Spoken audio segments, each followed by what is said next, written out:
Welcome to the back my new another blog. हमारे साथ Shashank sir हैं और मेरा छोटा भाई अनुराग है। आज हम लोग जौनपुर के जमैता क्षेत्र में हैं और यहाँ की खास बात यह है कि जो जमदग्नि ऋषि जी हैं, जो परशुराम जी के पिताजी हैं, उनका आश्रम है और परशुराम जी की माता जी का मंदिर वहाँ पास है। हम लोग वहाँ पे भी चलेंगे और आपको दिखाएंगे, यहाँ की बातें बताएंगे कुछ हमारे शशांक सर के द्वारा। चलते हैं।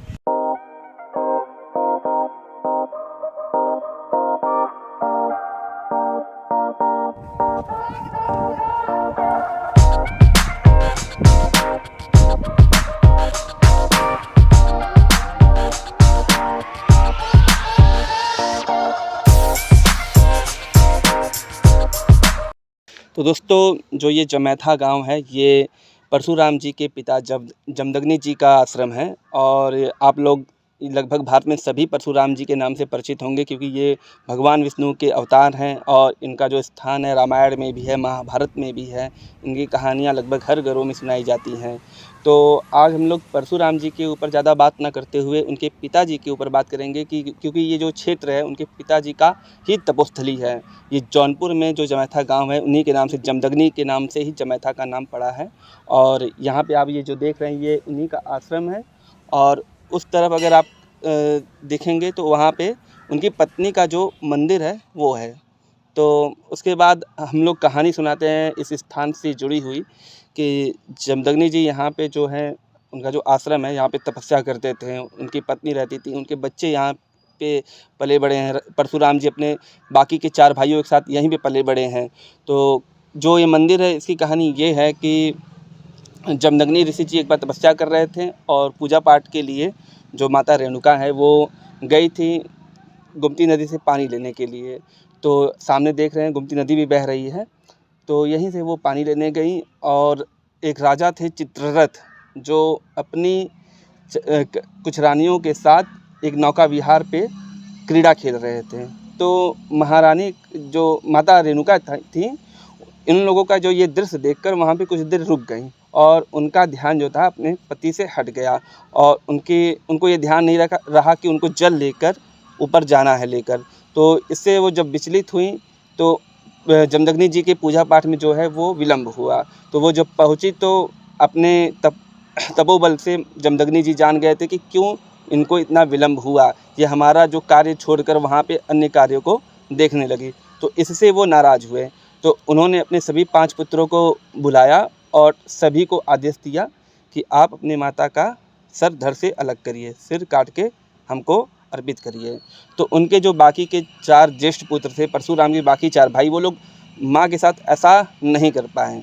उनके हाथ काँप गए। एक माँ की ममता जो होती है वो उनके सामने आ गई। वो उन चारों लोगों के लिए पिता की आज्ञा से बड़ी माँ की ममता उस समय हो गई थी। लेकिन जब परशुराम को उन्होंने पूछा तो परशुराम इसके लिए तुरंत ही पिता की आज्ञा का पालन किए और अपने फरसे के एक ही बार से माता जी का जो सर है वो धड़ से अलग कर दिए। तो उसके फलस्वरूप जो पिताजी हैं उनके बहुत प्रसन्न हुए कि तूने बेटा मेरे पिता की आज्ञा का मान किया, तू मांग, जो वरदान मांगता है मैं वो पूरा करूँगा। तो परशुराम जी अब अपनी माता के लिए वरदान मांगते हुए हैं। उन्होंने तुरंत उनसे वरदान मांगा कि मेरी जो माता रेणुका है, उनका जो सर आपने धड़ से अलग करवाया है, उसी सर को वापस जोड़िए और उन्हें हमेशा ही अखंड होने का आशीर्वाद दीजिए कि अब से वो कभी भी ऐसे उनका कोई कर नहीं सकता, उनका सर धड़ से अलग या फिर कोई भी अंग भंग नहीं कर सकता। तो उन्होंने ऐसा ही आशीर्वाद दिया।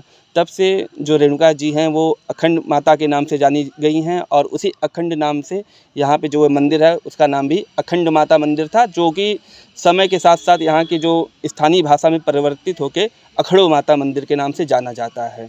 तो यही कहानी है दोस्तों इस जगह की। लोग मंदिर के अंदर एंटर कर चुके हैं।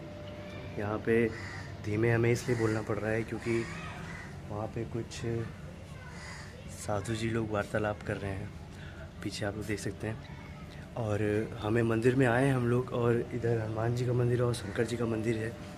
यहाँ पे कुछ ऐसी चीज़ दिखी है हम लोग को, ये पता नहीं क्या हो सकती है। हो सकता है नीचे कोई मंदिर हो सकता है, इसके नीचे हम दिखा रहे हैं आपको। आप लोग देख सकते हैं ये यहाँ पास है और इधर ऐसे अंडरग्राउंड करके कुछ बना है, सीढ़ी है अंदर जाने के लिए। और एक रूम है अंदर। हो सकता है नीचे भी कोई मंदिर या कुछ इससे भी रिलेटेड कहानी हो मंदिर की। देख सकते हैं आप लोग महर्षि जमदग्नि तपोभूमि आश्रम की महिमा। यहाँ पे जौनपुर का शाही पुल भी है। मैं ठीक से दिखा दे रहा हूँ, आप लोग स्क्रीनशॉट ले लीजिएगा ठीक से या वीडियो रोक के पढ़ लीजिएगा।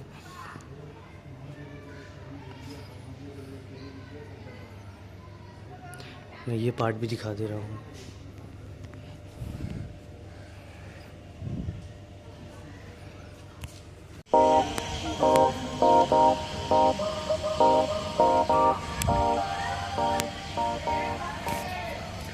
हम लोग मंदिर के अंदर से अब नदी की तरफ चल रहे हैं। नदी के इस साइड ये नदी का फ्रंट हिस्सा है, उधर से हम लोग एंट्री लिए हैं और इधर राइट साइड ब्रिज है जिधर से आपको आना पड़ेगा। आप जौनपुर धर्मापुर के रास्ते से इधर आ सकते हैं और ये मंदिर के अंदर का हिस्सा है। और यहाँ से नदी, ये वही नदी है ना जहाँ से उनकी माता पानी भरने आई थी। तो ये नदी जो है आदि गंगा माँ गोमती है और पुराणों के अनुसार ये जो मंदिर है ये गंगा माँ से भी पुरानी है, इसीलिए आदि गंगा इन्हें बोला जाता है। क्योंकि आप लोग आदि गंगा क्यों? नदी तो गोमती है ना। हाँ, तो आदि गंगा मतलब पुराने समय की गंगा इनको माना जाता था। जब इस भारत धरती पर गंगा माँ नहीं थी तब यही जो थी ये नदी थी। और बहुत सी नदियाँ थी जो गंगा नदी से प्राचीन मानी जाती हैं। अच्छा, तो इनको आदि गंगा गोमती कहा जाता है क्योंकि ये उत्तर प्रदेश की सबसे महत्वपूर्ण नदियों में से एक है। वही गोमती नदी है जो सद्भावना पुल से होते हुए इस साइड आती है। जो ये निकलती तो वैसे तो पीलीभीत से है, पीलीभीत से। हाँ, और जाके मिलती है ये मार्कंडे धाम में, कैथी में। तो, अच्छा। हाँ, तो आदि गंगा इन्हें कहा जाता है क्योंकि सभी जानते हैं कि जो गंगा माँ है उनको स्वर्ग से लाया गया था भागीरथी जी के द्वारा। तो वो नौ नदी है, नई नदी है वो।